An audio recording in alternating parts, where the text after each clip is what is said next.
Hey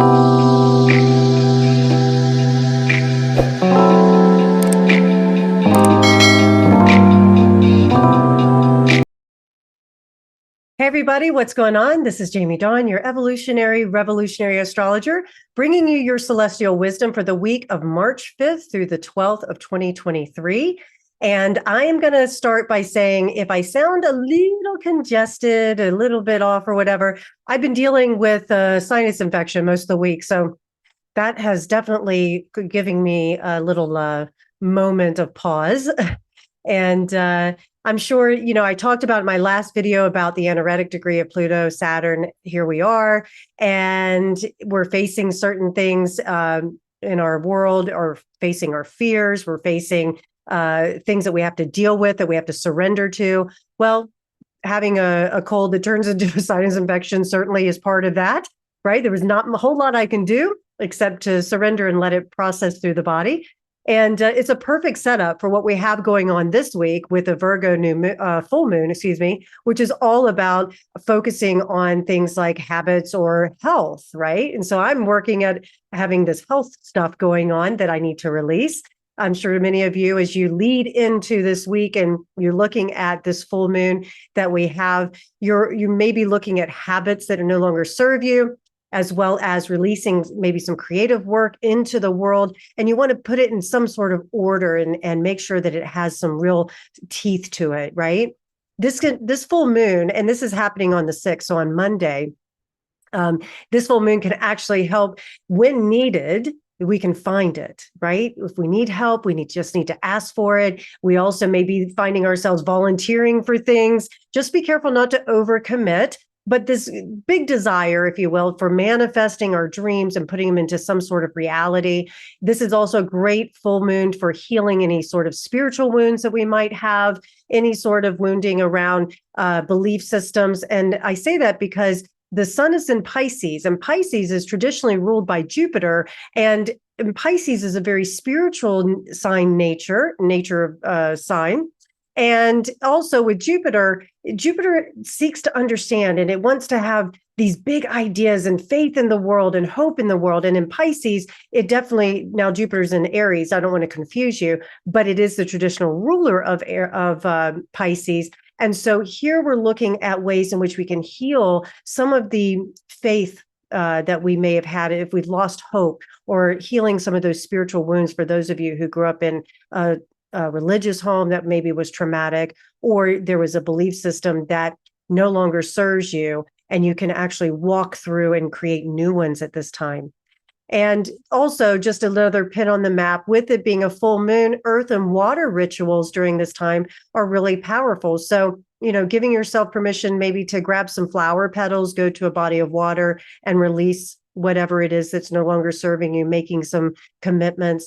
Also, at full moons, a lot of information can come to light and we can feel enlightened by something. So if there is, let's say, a health issue, for example, because we're dealing with Virgo, that maybe you're looking for a solution, or you weren't quite sure if you were going to make a turn towards a better direction, this could give you some indication that things are finally starting to move forward, and there's new ways to maybe get your health back on track. Also, it's a great time for letting go of any sort of addictions or habits that just have weighted you down or made you, given you an ability to escape when you need to face some reality. So this is a good time to reset and recommit to better living for ourselves. Now, the other big talk of this week, of course, is Saturn. Saturn is moving into the sign of Pisces on the next day of the full moon, on the 7th. And Saturn will be here for 2.5 years, like it does. It moves through every sign about 2.5 years. And when Saturn is sitting in the sign of Pisces, we're looking at this king of the gods, if you will. Because remember, Saturn ruled the golden age. And Saturn wants structure and discipline and rules. And it loves to create order out of chaos, which is really great when we're trying to manifest things, right? But Saturn also pushes and tests us to say, can you keep going? Can you keep climbing to that next step of our evolution? Pisces, however, struggles with boundaries. Pisces is a sea of creativity, a sea of imagination, and it's so full, and it's a water sign, and it's a collection of universal energy and spiritualism. It doesn't really love boundaries, because even though Pisces is traditionally ruled by Jupiter, Jupiter's expansive. Now in modern astrology, Pisces is ruled by Neptune, and Neptune has a way of removing boundaries, dissolving. Think of it that way with Neptune here. So you've got Saturn, who loves the boundaries, who sets the rules, in the sign ruled by a planet that loves to dissolve boundaries. What do you think happens? Sometimes there's a struggle. Sometimes there's a push and pull of, wait a minute, I know I need to play by the rules, but maybe they don't exist. Maybe I can just come up with my own thing. Sounds a little Uranian, but it's really very Piscean as well. But Saturn and Pisces, where we can use it to our advantage, it can help us manifest, like I say, these dreams, these hopes that we have. We can bring heaven to earth, so to speak. But we have to be willing to face certain realities and not look for the escape hatch when things get really tough. So that's something we have to pay attention to as well, is that Saturn's going to apply some pressure to us, and we have to be able to lean in even more. This is where I emphasize we need our support group. We need those who surround us that we can lean in with and say, hey, this is tough right now. I could use a little boost, or I need to process some things with you. As we look ahead into the future, Saturn and Pisces is a perfect placement for meditation, for daydreaming, fantasizing, and then putting a plan of action together. And how these ideas can be channeled, you can make them real. This is powerful manifesting if you're willing to take that time to do so and stay open. If you are in the spiritual or the creative business at the time, you can have an uptick in your career. And the only caveat to that is it may take time, because Saturn rules time, right? That's part of the rules. It's like, okay, you can have this. Now, what are you willing to do to make it happen? And one step after the other takes time to build. If we focus on the process and not on the time, then we can find joy in the journey. You know, the biggest thing is to look at it from, I see my end goal, but here's my little strategies to get there, and the people that I get to do this with, and what experience am I having? Who was I before that experience, and who am I during, and who am I after?